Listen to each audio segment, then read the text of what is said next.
What anime do you feel like is overrated? Right off the bat, Dragon Ball.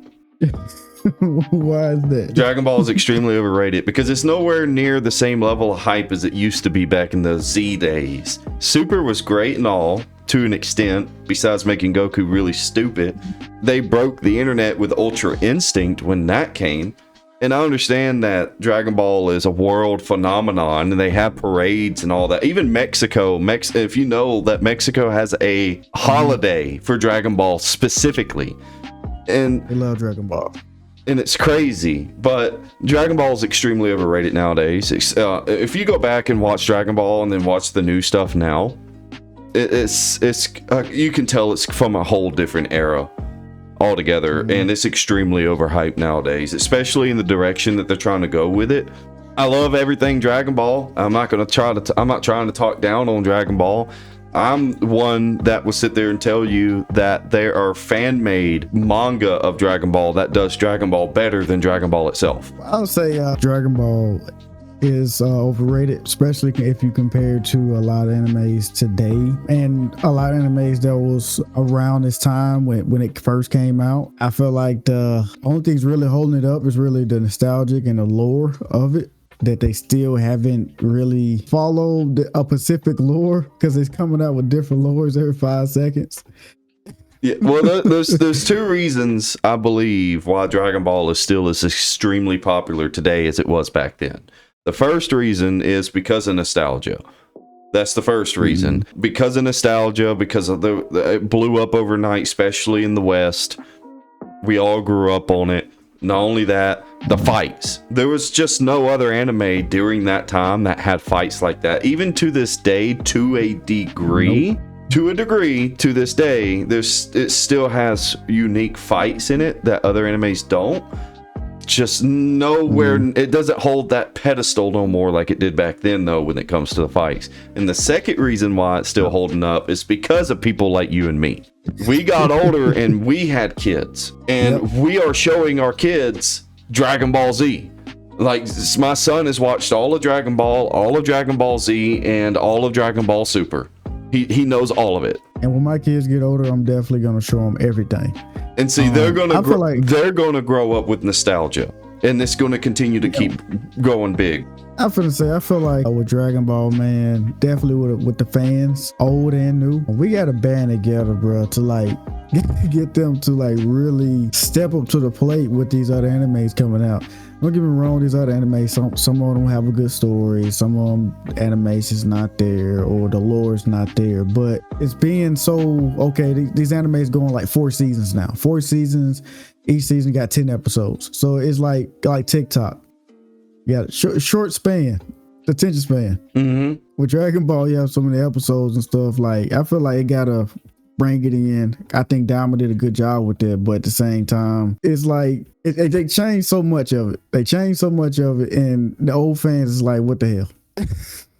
And it's not comparing with the new anime that's going on right now. It's not competing with it. No, we can't have another super disaster. And if you remember what I'm talking about, episode 5 of Dragon Ball Super, when it first aired. Do you remember that? Talking about the animation? Or, the show, the anime. Episode 5 of Super. Talking about the animation of it. The animation, the art style, everything was pure fucking garbage. Look at this. This is beautiful right here. Look at that. That looked terrible. That's how it released. This right here is how episode 5 released. The whole episode looked like this. And then even Super Saiyan 3 in this episode was bad. And it was it was terrible, dude. Look at that beautiful face right here. There's Super Saiyan 3 in that episode. Look at that face, man. That's crazy. I would say Dama represented Dragon Ball a little bit better than Super. Don't get me wrong, Dama was a little kitty. I would say Dama animation was a lot better than Super. And it just presented Dragon Ball in a better light. It's not living up to what's going on in today's time. Like I once again, like the JJKs, like the solo leveling, like the Demon Slayer. Like, it's not really competing with nothing. It's still, to me, is at the bottom right now. And I feel like with like stuff like One Piece, it stayed exactly the same how it had always been from the beginning. And from the beginning, I feel like One Piece was ahead of its time with, you know, the lore, with the animation was pretty good. The fights was pretty good. I watched a little bit of it. And I see why they call it Goat Piece. Still not what I like, but I can see what everybody talking about. I could never get into One Piece. You gotta. In the beginning, it's, I ain't gonna lie, it's a little boring. It's not even that. It's the art style alone is enough for me not to want to get into it. It's like JoJo Bizarre Adventures. Like JoJo Bizarre Adventures is a good anime to my knowledge, but I can't get into it because I don't like the art style. I haven't watched it, but I do think it's a little goofy and a little weird. JoJo. So, like, but with Dragon Ball, man, what they really need to do is, I understand that with Daima, that was Akira Toriyama's last piece of work that he officially worked on, that it did a good job on merging on how Dragon Ball was handled into Z as well, on how Z was handled. I feel like it did a good job merging both with the playfulness, the kiddish stuff, you know, comedy, and then serious stuff when it needed to be. But what Dragon Ball really needs to go back to, blood has to come back. That's non-negotiable. Super look dumb without blood.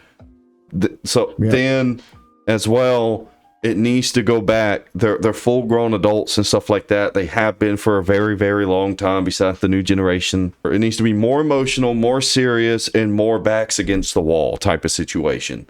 Not stupid back against the wall like how with Goku Black when he popped up, or Jiren overpowered as shit and Goku pulled out a whole new transformation out of his ass just to compete. None of that's fun. Dragon Ball has always had a real big problem.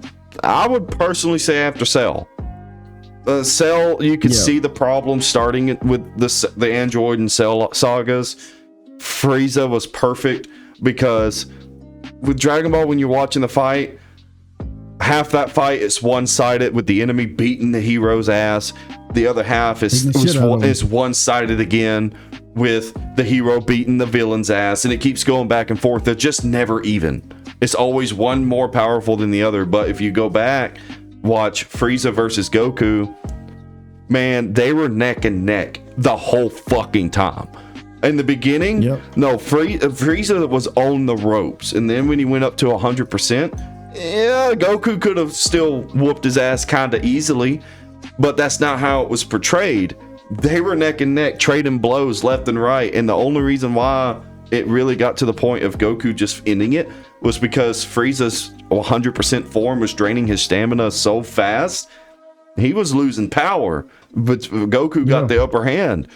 Same thing with the Saiyans, you know, between Vegeta and Goku. They were evenly matched for the most part, and not in the beginning. Goku was overpowering them, then Vegeta had to step up, and then it felt like an even fight. Then with the Cell saga, with the androids, in the beginning, they were clapping cheeks with 19 and 20, then 18 and 17 clap cheeks back. Then that's where the problem really started there, because then Super Vegeta came, beat Imperfect Cell's ass. Then Cell got perfect, beat his ass and Trunks' ass. But then when it got down to the Cell tournament, Goku and Cell, though Cell was stronger, it felt like it was an even fight and it was fun. And then even with Gohan, like you could tell, like with Gohan in the beginning, he was getting his ass whooped, but he would stand up and act like nothing happened. But he just didn't want to fight. So, and that was justifiable when he got Super Saiyan 2 and he whooped Cell's ass. That is okay in my books, because that was built up for so long for Gohan. But it's no build up at all nowadays, man. and I think in a lot of anime also, like that now, there's no build up. Yeah, and I think as Dragon Ball specifically, the side characters need to come back. The TNs, man. the Chatsus, man, the Yamchas, like they need a more prominent role in the anime. Like it's just Goku and Vegeta, maybe Piccolo, maybe Gohan, maybe. But other than that, is nobody else really like popping off. Like it's just okay, Goku saving the day. If he act too dumb, here come Vegeta to finish it off. And if Vegeta pretty much get his ass whooped, and then Goku power up to another level of Super Saiyan. It's like with TN, man. TN beat Goku in a world tournament, though he beat him by weird odds.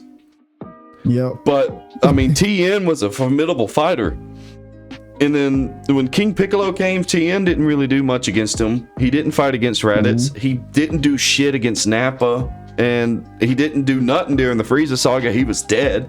The androids came. He didn't even fight 19 and 20.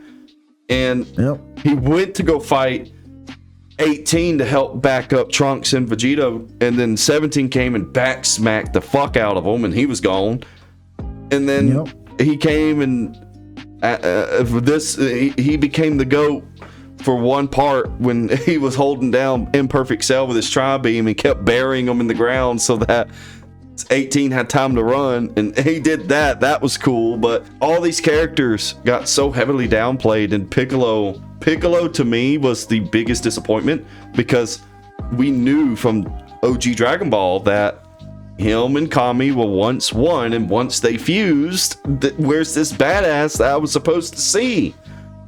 Yep, he was just aura farming the whole time. And I'm gonna say too, like I'm rewatching Naruto. You rewatching Naruto right now too. Right now I'm in the war. You know, for the guys that watch Naruto. Right now, it's reminding me of how much Naruto did a great job of implementing their side characters and making them as these people that's not to be messed with. Even all the way in episodes 300, 400. It's like these people are still around. The same side characters you've seen in regular Naruto, and they in Shippuden, making a difference, beating people that's actually strong, that Naruto beat, that they beating again. It's giving them something to do and making them useful. Yeah, you don't get that in Dragon Ball no more. You get the TNs getting knocked in the neck, and that's it. Goku comes and takes care of all of the problems besides Cell. He made Gohan do it, but other than that, Goku comes in and takes care of everything. And you can say that like Naruto, Bleach is the same way. Bleach has an overabundance in side characters. They all get screen time. They all do something. It's not just Ichigo. And what's great for both Naruto and Bleach that I'm noticing now in the beginning, Naruto's consistently getting his fucking ass whooped until Pain. Once he fought Pain, I think it's finally turning around for him, because he did some numbers on fucking Pain. Jiraiya only took out 3 of them, and 2 of them came back. He took all 7 of them out. Was 6. The 7th one gave his life up. But all six, bro. But in Bleach as well, I mean, Ichigo, he have his moments of being a badass and kicking ass, and then he has his moments of getting his ass wrecked, and his friends have to come help, and the side characters have to come help. And you finna get to I'm pretty sure you get into the episodes I'm at. When you see where this side character, this is a super side character, you only seen probably maybe like 2 or 3 episodes. They have their own probably 3 or 4 episodes of them or this person fighting this whole entire time and actually winning at some point. They got their own 4 episodes. That's probably 100% more than what Tien and Yamcha got. No, in Dragon Ball. Once their main plot was done with, that was pretty much it. Yamcha was the sand bandit, the desert bandit. And that's when Oolong, Bulma, and Goku was going through the desert. Goku, They met him, and he was putting up a good fight against Goku with Wolfang Fist and all that. And then that was pretty much it for Yamcha. After that, he just started following them around because he wanted to sell the Dragon Balls. And then before he knew it, he was just with them. And then he really didn't get much because every tournament he went in, he lost the first fight every single time. Yep, every single time. He always want to go first and get his ass whooped. And then after that was over. And then with TN, I mean, TN was built up to be formidable. When you first met TN and Chaozu, they were supposed to be murderers, killers. Man. And then TN can have so much, like, I think they could do so much with TN, bro. Like, so much lore and everything with him, bro. I like wasting. I like the idea where Super went with TN. Okay, where has he been? What has he been doing? He started his own school. He's training the next generation. That's what he's doing with his style of fighting. I like that idea. That seems like something TN would do. Yep. So keep that, but make him important again. And I love Attack on Titan. My wife loves Attack on Titan. That's like one of her favorite animes besides Assassination Classroom, and she likes Death Note too. But with Attack on Titan, they went too far to the left, where the main character did shit until season 4 and became the villain. You know, like Eren Yeager is a crybaby back bitch throughout the whole show, and everybody else is carrying him. That was that was the Levi show. He was the main character for all the 3 seasons. Mikasa and Levi, they were the main. Mikasa and Levi. Oh my goodness!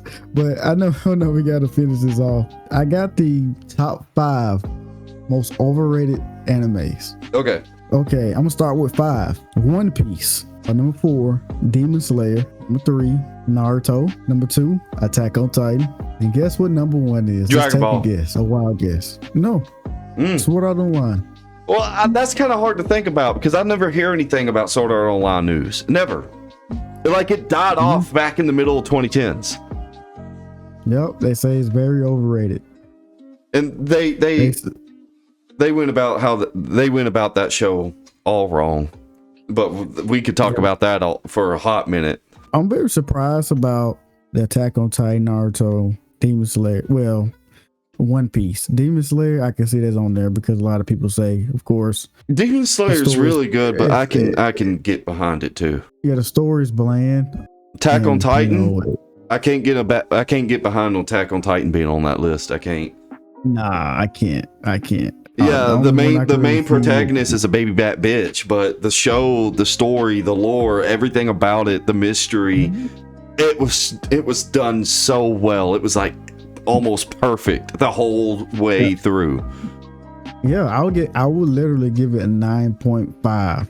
And that 0.5 is probably just Aaron getting his ass whooped all 3 seasons and him not being the main character. He was all bark, no bite.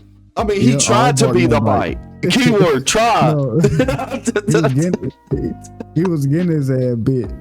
Yeah, he tried to be the bite and he couldn't do shit. Other than that, I guess, just to end it off real quick, even though there's overrated anime and all this and that, how I like to rate my stuff with music, anime, TV shows, video games, movies, whatever, I have one that has a legendary status that till the day I die, that will never change. And then I start having my 1s, 2, 3, 4, 5 type of stuff. So in anime, out of all the anime you've ever seen, if you could only pick one that would never change as the best in your mind, in your personal opinion, what would it be until the day you die? I got 2, but if I had to pick one, my personal 2 is Dragon Ball Naruto. But if I had to pick one that is near dear to my heart, I can relate to, I can always count on, I can watch it 1,000 times, I can learn life lessons from, is Naruto. Yeah. Every time I watch it, it reminds me of just growing up, waking up early morning Saturdays and just watching it on Cartoon Network early in the morning. And just the lore from it and learning things just in life in general. You can look on TikTok, Google. It's like so many people have quotes. And like, look at the character Pain. I mean, dude pulled out so many quotes, so many things. Really taught a lot of people a lot of things about pain. How not to go through it. How not to do things. And at the end of the day, you always can, if you got one person to count on, just you always can get through it. See, that's the one for me. See, for me, and you already know, is besides all the controversy, besides what the creator has done, and I don't condone it in any type of way, I also understand the history of Japan and understand the laws of Japan and the time frame of all that happened. Still not good. Not making no excuses for him. You have to separate the artist from the art, and that would be Rurouni Kenshin for me. The Rurouni Kenshin will always be my legendary anime of all time. It will never change. And I'm not talking about Samurai X or the remake of Rurouni Kenshin. The original Rurouni Kenshin, love it to death, and everything that it is besides season 3. Season 3 is fine, but it's all filler. 100% of it's filler. But Kenshin Himura, the man himself, the Batosai, the manslayer, is a great man to want to be. And want to talk about life lessons. The whole show, well, at least all of season 1 and most of season 2, he's fighting inner demons the whole time. He's trying his best not to go back to his younger self and how he viewed the world and be this killer again when he was a teenager going into his young 20s, because in the show he's in his 30s. He's an adult, like a full-grown fledged middle-aged adult at this point.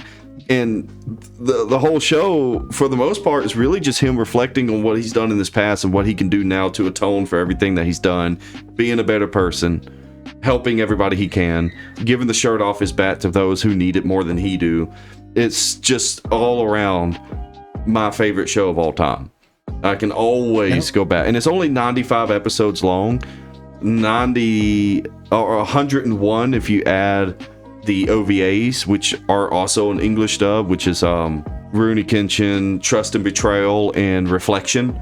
If you add them two, which is a total of extra 5. The Trust and Betrayal is about his time during the war, how he got his X-shaped scar, and then the Reflection is how it ends for him, literally, with his life. And it's a great watch all around. I always recommend people to watch it. And if you know the story of the creator of what's happened with him this past decade, you can be mad at him all you want. That's cool. I don't like what he did. I'm mad at him too. I separate his art from him because Rurouni Kenshin has nothing to do with what he's in trouble for in any form or fashion. Yep. I totally understand that.